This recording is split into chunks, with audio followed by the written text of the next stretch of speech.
Good Wednesday morning, Central Georgia. You're taking a live look over a beautiful downtown Macon. The time is now 6:30 here on this February the 22nd. Happy Ash Wednesday. I'm Wanye Reese. Heading out the door this morning, I definitely needed like a light windbreaker because it's a little breezy out there this morning.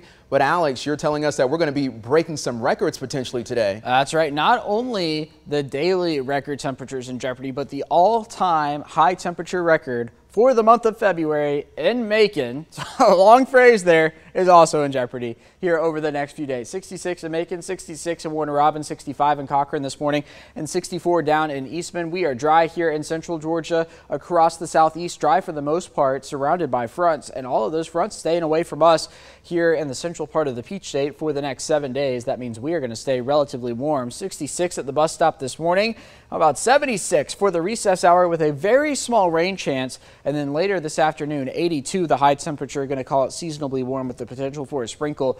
Gusts today, upwards of 25 miles an hour. So as Wanye alluded to, maybe a windbreaker out the door. Sunrise at 7:11. Sunset also continuing to get later. We are just over 2 weeks from daylight saving time beginning. So running 15 to 20 degrees above average on the 7-day. We'll take a look at that and the small rain chances each and every day that comes your way here in just a few moments. Thank you, Alex. This morning, a man is in critical condition after he got stabbed during a fight in Macon. The Bibb County Sheriff's Office says it happened just after 9:30 last night at Bowden Homes on Houston Avenue. They say a fight started between several people and someone stabbed the man.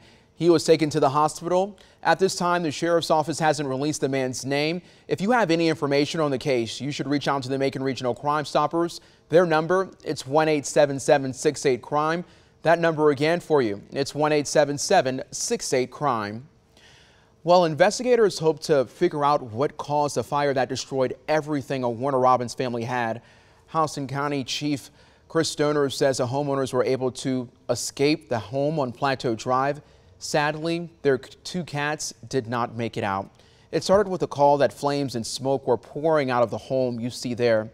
When they got there, Chief Stoner says half the home was engulfed with flames shooting through the roof. 4 stations worked to put the fire out. A deadly drug is off the streets this morning, and 2 people are now in jail after Monroe County deputies arrested them during a traffic stop. Deputies found 317 grams of fentanyl and 588 grams of meth in the car.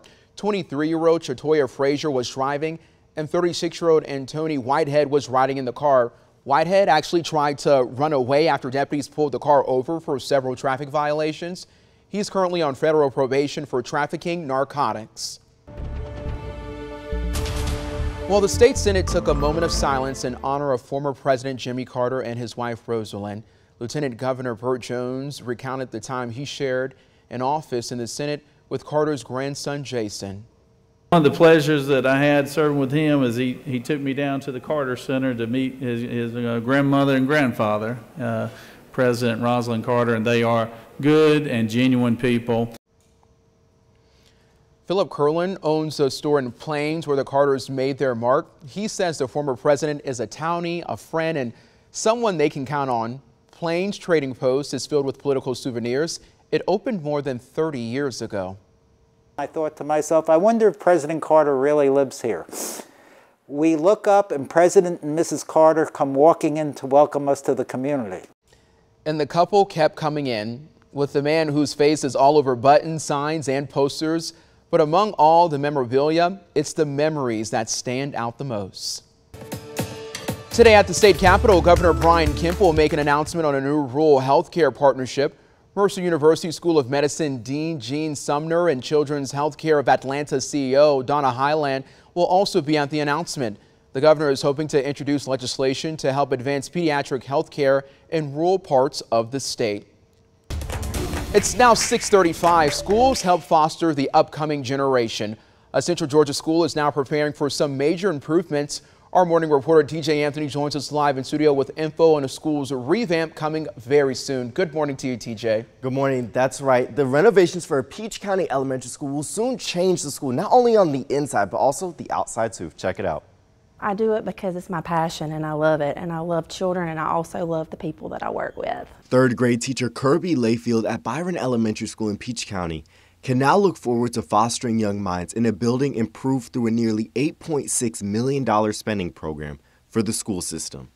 I think that the renovations are amazing because I feel like it's going to make the positive learning environment more welcoming towards the students and the teachers. We'll get all new flooring, all new ceiling tile, all new lighting. We'll get new paint on all the walls, new doors, new restroom modernization as well. That means all new carpets, rugs. They're going to get all new flexible seating.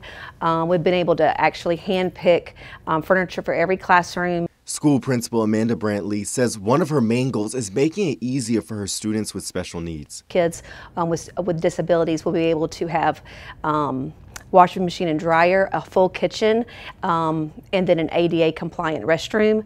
And so that was my first priority. Director of Operations and Facilities for Peach County Schools, Ben Maddox, says Byron Elementary is getting the most money put in because it has the most needs. He says a lot of the money is coming from a government program. And those funds were as a part of the COVID relief programs to assist in these type of projects.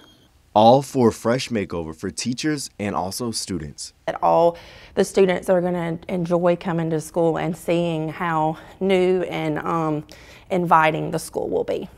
And most of the renovations are expected to be done by the next school year. Now, Wani, there is a chance kindergarten through first graders will most likely be in modular classrooms at the start of next year if the renovations aren't ready by the time they hit those books. All righty then. Thank you so much, TJ, for that report. Can't wait to see how the school is going to look. Renovations include the front office, and the front of the school is getting a facelift as well. So it may look somewhat different for parents dropping off their kids once it's done.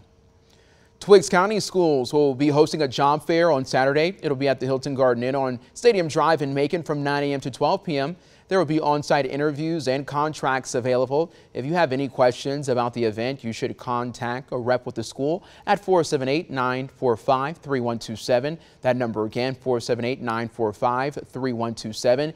The extension number is 1014. Again, that extension, it's 1014.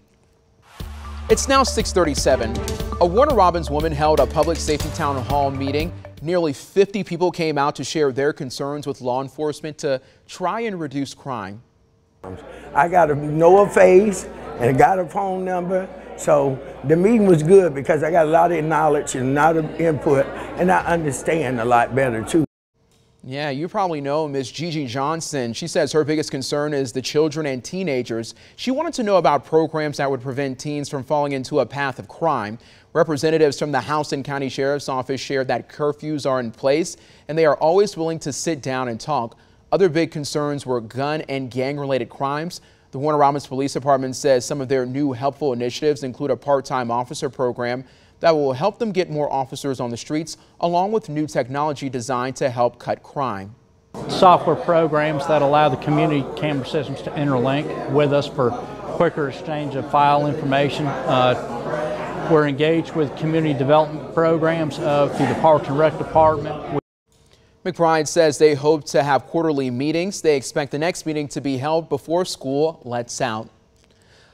In Macon, Bibb County, the Pedestrian Safety Review Board is trying to find ways to keep people safe on Macon streets. The Sheriff's Office says the county had 16 pedestrian deaths in 2021 and 17 last year. Nigel Floyd, county traffic engineer, says that they're working with a company to identify the trouble areas. He says the county and the Georgia Department of Transportation plan to tackle hotspots like Gray Highway and Pionona Avenue. Possible solutions include speed reduction and building new roundabouts. This is about $15 million that Georgia Department of Transportation is pumping into Macon-Bibb County. It's just funding that they're putting in Macon-Bibb County because the board has went to them and showed them areas that we feel like is, problem areas in terms of pedestrians. The board says they're set to present 4 years of data on areas where accidents are happening in the county and try and come up with suggestions on how to make those places safer for pedestrians. As inflation rises, so do rent prices. Coming up here, how rising rent costs impact the search for people looking for housing in Warner Robins. And severe weather is certainly common in the area. Life-saving tips that could save the lives of mobile home residents in the event of powerful storms comes your way next. It's now 6:40, not talking about severe weather, but weather-breaking temps today. That's right, Wanya. 66 in Macon and in Warner Robins right now. That means we are already warmer than our average high for this time of year. 61 in Sparta, 64 in Sandersville, 65 in Wrightsville, and 67 down in Rochelle this morning. Spinning around from Jeffersonville, the radar not finding anything out there. You've got to go towards the north and to the west. It is possible to see potentially a shower today. However, I do think the likelihood of staying dry is actually fairly high through the day today. So let's go through it here on Future View. You can see the potential for a shower here during the mid-morning hours. Temperatures into the 70s very quickly, 80s later this afternoon. And then once we get into tomorrow, going to do much of the same, just a few degrees warmer across central Georgia.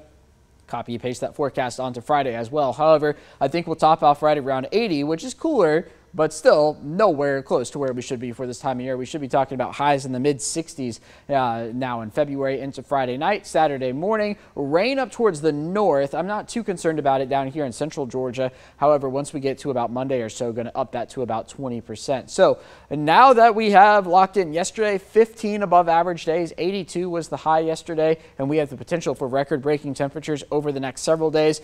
Today, going to come close to it. Tomorrow, forecasting to break the record, 82, which was set back in 2022, just last year. And then Friday, a high temperature of 80. Now, if we get to 85 at any point over the next 3 days, we will break the all-time high temperature record for February in Macon. So something to be watching out for here in the days ahead. If we do break that, I'm pretty sure Ben's going to be ringing a bell over in the Weather Center. So if you hear that, that's probably what that means. 2.5 inches of rain so far this month. That is below where we should be. So it has been a dry January so far. However, thanks to the wet January, or to the February, that is, thanks to the wet January we had, we are up still close to 4 inches of rain on the year. Today, 82, the high temperature with the potential for a sprinkle, calling it seasonably warm. Also windy, gusts upwards of about 25 miles an hour. Sunrise is at 7:11 and then goes down tonight at 6:26, 64 the overnight low. Feeling a little more like May than February. Also something to throw on your radar. Daylight saving time begins just over 2 weeks away over the weekend. So 75 for Saturday, 80 on Sunday. A great weekend ahead